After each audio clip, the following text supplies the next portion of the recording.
my college friend called me into the bathroom and showed me something huge. I thought it was just another regular class, another boring lecture, another long afternoon sitting next to the one guy I should never have feelings for.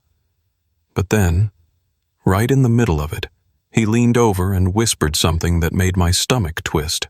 He told me to follow him to the bathroom, said he had something to show me. I thought it was a joke. I thought he was messing around like he always did. But when he locked the door behind us, I realized nothing about this moment was normal. And what he showed me? I haven't stopped thinking about it since. Before we dive into this story, make sure to subscribe to the channel, like this video, and turn on notifications. We've got more stories like this, raw, emotional, and unforgettable, coming your way. You ever have a moment you replay in your head so many times it starts to feel like a dream? That's what that Friday afternoon became for me. A moment that split time in two, before he called me, and after. We were sitting in that cold lecture hall, side by side like always. Ian had his usual confidence in the way he leaned back in his chair, hoodie up, jawline perfect even under the dull lights. He always looked a little bored, like the world wasn't moving fast enough for him. I used to wonder what it was like to live like that, without fear, to say things without second-guessing, to look at someone like me and not think twice. I tried not to look at him too much during class, but it was impossible. He had this way of nudging me with his elbow every time the professor said something ridiculous, like we had our own private commentary track going on. It made me feel seen in a way I hadn't felt in a long time. Then I felt my phone buzz. I slid it out from under the desk, expecting a meme or some dumb joke. "Ian, come to the third-floor bathroom. I gotta show you something." I stared at the screen, looked at him. He wasn't looking back, just casually typing something into his notes, like he hadn't just sent me something that made my pulse spike. I waited. Another buzz. "Ian. Seriously? Now!" Without thinking, I stood up, grabbed my bag, and walked out. I didn't even ask permission. I just left. The hallway was quiet. The kind of quiet that makes every step echo a little too loud. I felt ridiculous. Maybe it was a prank. Maybe he wanted to show me a broken urinal or some graffiti on the wall. It wouldn't be the first time he dragged me into something stupid. But when I reached the third-floor bathroom, I saw him already there, holding the door open like he'd been waiting. He looked different in the fluorescent light, more serious. His smile was there, but softer. He glanced over his shoulder to make sure no one was coming, then closed the door behind us. "What's going on?" I asked, trying to keep my voice steady. He didn't say anything at first, just pulled his phone from his pocket, tapped a few times, then turned the screen toward me. It was a mirror selfie. Him, shirtless, and in the frame, clearly intentional, was the outline of something massive. It wasn't subtle. It wasn't innocent. It wasn't even close. My mouth went dry. I looked up at him, completely frozen. "You're seriously showing me this?" I asked. He leaned against the wall, arms crossed like he was studying my reaction. "Yeah." "Why?" He tilted his head slightly. "Because you're the only one who won't pretend not to look." I wanted to laugh it off, say something sarcastic, push the moment away like it was some weird dare. But I couldn't, because he was right. I was looking, and I had been, for months.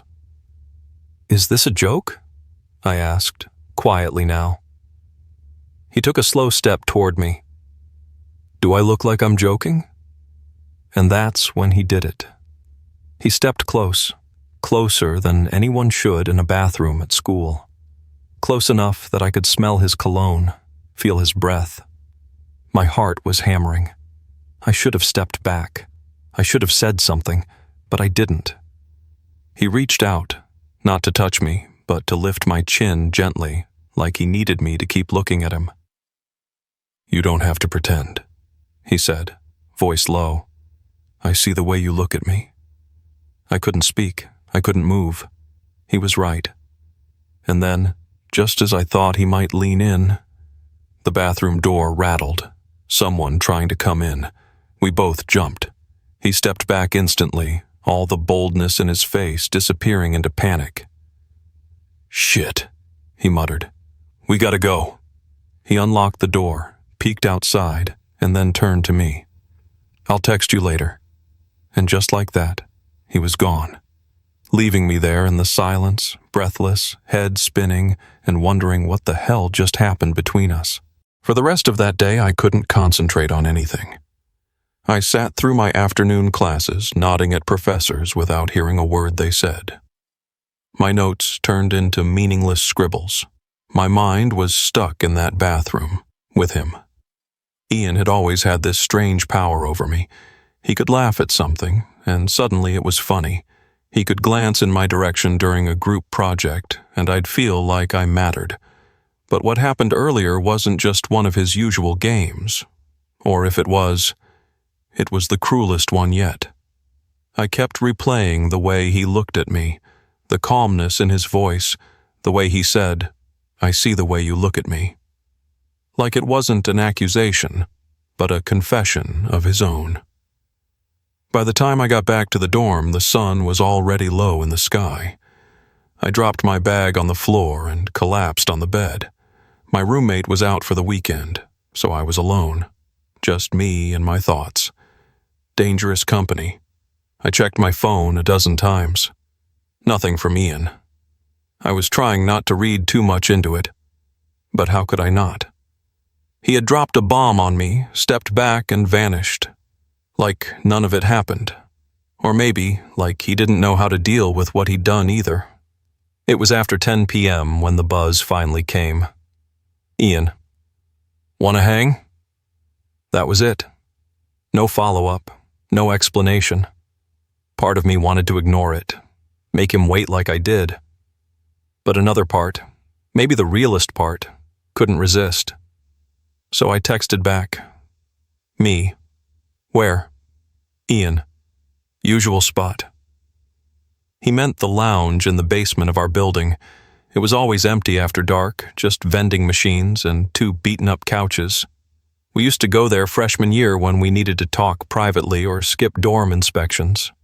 I hadn't been down there in months, but I went. When I walked in, he was already there, sitting on the couch with a bottle of Gatorade and his hood pulled halfway over his face. You came, he said without looking at me. Of course I did, I said, sitting beside him, leaving just enough space to still feel the tension. There was silence for a few seconds. I could feel him thinking. I could feel myself waiting. You mad at me? He asked finally. I let the question hang in the air before answering. I'm not sure what to feel. He nodded slowly, staring at the floor. I wasn't trying to mess with you, he said. I've never shown that to anyone before. Not like that. My chest tightened. Then why me? He finally looked at me. There was no smirk this time, no playfulness, just honesty, raw and a little scared. Because I don't feel like I have to pretend with you, he said. You don't expect me to be anything. I swallowed hard. So what was that? Some kind of test? No. It was me trying to be real for once, even if it was stupid. I shifted toward him. You're not stupid, just confusing. He let out a breath that was almost a laugh. Yeah, I'm good at that. I looked at him for a long time, then asked the one question I couldn't hold in anymore. Do you like me, Ian? Or are you just bored? His expression changed like a light flickering, a mix of guilt, surprise, and something else. I think about you more than I should, he said. My pulse jumped. But? I asked. But I don't know what that means, he admitted. I've never felt this way about a guy before. We sat in silence again, and then, out of nowhere, he reached for my hand, just held it. No dramatics, no jokes, just skin against skin. I didn't pull away. He didn't look at me. We stayed like that, fingers barely laced together, in the kind of quiet that says more than words ever could. And just when I started to breathe again, he whispered something. "My ex is back on campus. He texted me earlier." I looked at him, stunned. "Your ex?" He nodded, finally meeting my eyes. "And I think he wants to talk." The word ex rang in my ears long after he said it. I sat there, my hand still in his, not knowing if I should pull away or hold on tighter. He didn't offer more, and I didn't know what to ask. Every part of me wanted to scream. Why now? Why bring him up now? "I didn't know you even had an ex," I said after a moment, trying to sound neutral. Ian sighed. "It was back in high school. Nobody here really knows. I didn't tell people because I didn't want the label or the drama." I felt my chest tighten. "And now he's back." He nodded. "Said he was transferring. For me, apparently." I stood up without thinking, putting space between us. I couldn't sit there and act like this didn't mess with my head. "So what? You two had a thing and now he's back and suddenly I'm... What, a distraction?" My voice cracked at the end. Ian stood up too. "No, it's not like that." "Then what is it?" I asked. "Because I don't understand what any of this means." He ran a hand through his hair, pacing. "I don't either, okay? I wasn't expecting to feel anything when I saw you, but I do. Every time we hang out, it's like I feel more like myself, like I can breathe." I stared at him. "But that didn't stop you from inviting me into a bathroom to show me your whatever that was supposed to be." He paused, his expression softening. "That was me being stupid. But it was also me being scared. Because I don't know how to talk about this, about us." "There is no us, Ian," I said, more for my own protection than out of certainty. He looked at me, really looked at me, and I saw something flicker there, something unspoken. And then he took a step forward, like his body was making a choice his mouth couldn't say yet. "Would you stay if I asked you to?" he asked softly. "Stay where?" "Right here," he said. "With me. Just for a while. I don't want to go back upstairs yet." My guard faltered. We sat back down, this time closer. I didn't say yes, but I didn't leave either. The silence came back, but now it wasn't heavy. It was full of electricity. His knee brushed mine. Neither of us moved. Then it happened. He turned toward me and reached out, his hand resting gently on my thigh. Just his palm. Still, warm, heavy. It wasn't accidental, and I didn't flinch.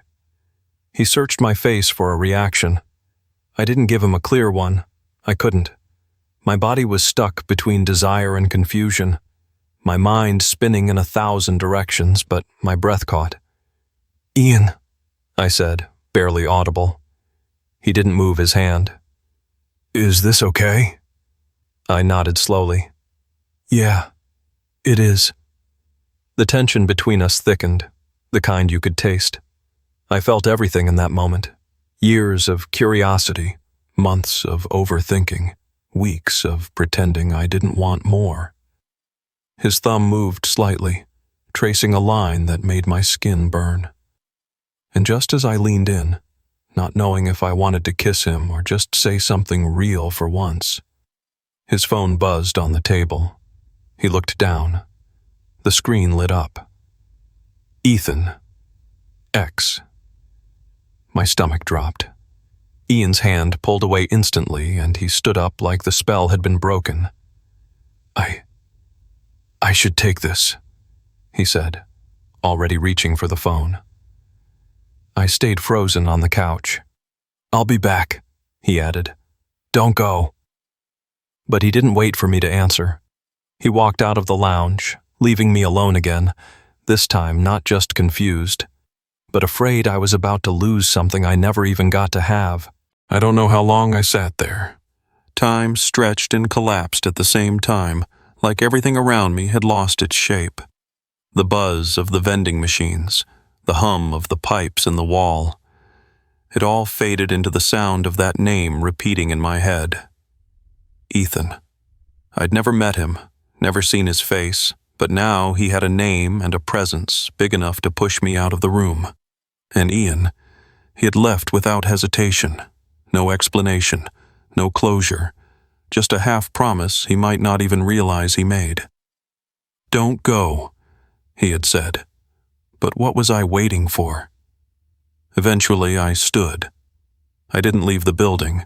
I just wandered, restless. I ended up in the hallway outside Ian's dorm. I shouldn't have gone, I know that. But some part of me needed to see him again, to understand what that moment in the lounge had meant. When I turned the corner, I heard voices, not just Ian's, someone else's, lower, sharper, laughing. I slowed down. Ian's door was open just a crack, and I heard a thud, like a backpack hitting the ground. Then silence. "I can't believe you still use this cologne," the stranger said. "Smells like our last year together." I froze. Ian didn't respond right away. "Yeah, well, I haven't changed much," he said. "Not true," the guy said, closer now. "You didn't used to flinch when I touched you." My heart thudded. There was a pause. I pressed my back to the wall, just around the corner. My chest felt like it was caving in. "Ian," Ethan said, his voice dropping. "Why did you stop texting me back?" "I didn't know what to say," Ian replied. "You hurt me." "I made a mistake," Ethan said. "We were young. You ghosted me. I thought we had something real and then you cut me off." "I had to," Ian said quietly. "You don't get to come back now and act like nothing happened." "I came back for you," Ethan said. Another pause. And then Ethan said something that made my stomach twist. "Unless you've already replaced me." I couldn't breathe. Ian didn't answer right away. "Is that what this is?" Ethan asked again, more insistently this time. "You with someone else now?" I stepped away from the wall, my heartbeat crashing in my ears. And then, like a reflex, I walked toward the door and pushed it open. They both looked at me. Ian's eyes widened. Ethan turned slowly. His expression shifted. Curiosity first, then challenge. "Ah," he said. "You must be the replacement." I didn't answer. Ian stood like he was about to say something, but Ethan stepped between us. "You know what's funny?" Ethan said, eyes on me. "He used to look at me the same way you're looking at him now." "That's enough," Ian said, stepping in. But Ethan smiled. No, let's all be honest here. You've got him confused. He doesn't know what he wants. You're a phase." My hands clenched. "You don't know anything about me." "I know you're standing here like you're sure he's yours," Ethan said. "But let me guess. You haven't even kissed him yet." I didn't say anything. I didn't have to. The silence confirmed it. Ethan let out a smug laugh. "Yeah, that's what I thought." Ian finally raised his voice. "Get out, Ethan." Ethan blinked. "What?" "You heard me. Get out." "But you said you came back for me," Ian said. "But if you really knew me, you'd see I've already moved on." Ethan stared at him, then at me. Then, slowly, he grabbed his bag, slung it over his shoulder, and left, without another word. The door shut. Silence. I looked at Ian. "What was that?" He looked at the floor. "Closure, I think." I laughed once, bitterly. Could have told me he was here. "I didn't know what he was going to say," he replied, "or what I was going to feel." "And now?"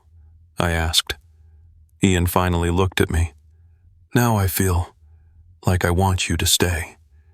He stepped toward me again, but this time I didn't move. Neither did he. We just stood there, close, too close. Then his hand reached out, not to grab me, but to hold my face gently. And this time I didn't stop him. But just as his lips almost brushed mine, there was a knock at the door. A voice called out, "Campus security, we've had a noise complaint." The knock felt like a slap back into reality. Ian jerked his hand away from my face, and we both took a step back as if caught doing something illegal. Maybe we had been. Not by rules, but by fears we hadn't put into words yet. The voice repeated itself, more firm this time. "Campus security, open up." Ian looked at me, wide-eyed, almost like he didn't know what world we were in anymore. I grabbed the handle and opened the door slowly, revealing a bored-looking security guard with a clipboard. "We got a report of shouting. Everything okay in here?" Ian stepped beside me. "Yeah, sorry, just a dumb argument. We're done now." The guard eyed us both like he knew exactly what was going on, but didn't care enough to make it a problem. "Keep it quiet. It's past quiet hours." He turned and walked away. When the door clicked shut again, we just stood there, me and Ian staring at each other in the tension left behind. The kiss hadn't happened, but it had almost, and that was enough to leave my body in full chaos. He rubbed his face and let out a nervous laugh. "Well, that was great timing." "Yeah," I said quietly. "Perfect." We stood in silence for a few seconds before I spoke again. "Did you mean it?" He blinked. "Mean what?" "When you told Ethan you'd moved on, that you wanted me to stay." Ian stepped closer again, slower this time, as if checking to see if I'd stop him. "I meant every word," he said. "I didn't know what I felt about you until I saw him again, and when I looked at him, I realized he was just someone I used to need." "And me?" I asked, my voice catching. He looked at me, eyes soft now. "You're someone I still don't know how to live without." I exhaled sharply. Then slowly he reached out and took my hand again. But this time he didn't hesitate. Our fingers laced, our palms fit. And then, finally, we kissed. It wasn't perfect. It was unsure at first, messy and slow, like neither of us wanted to break it too fast. But it was real. It was heat and breath, and the months of tension we had tried to bury all rising at once. He pulled me in by the waist and deepened the kiss, and I let him. I let myself feel all of it, the confusion, the want, the fear, and something dangerously close to love. His lips pressed against my neck, his hands on my back, and I couldn't think anymore. I didn't want to. We stumbled toward his bed, still tangled together, collapsing into the blankets like we were drowning and the only way to breathe was through each other. And then, I paused. "Ian," I said, breathless. He froze instantly. "What? Did I go too far?" "No," I whispered. "I just need to ask something first." He looked at me, waiting. Was I just the person who showed up when Ethan didn't? He shook his head, eyes firm. "You weren't just a person. You were the person. Even when I didn't understand it, you were already under my skin." I closed my eyes. That was all I needed to hear. We kissed again, slower now, more certain. But just as I started to let go completely, his phone buzzed. Again. He looked over at it, paused, froze. "What is it?" I asked. He didn't answer right away.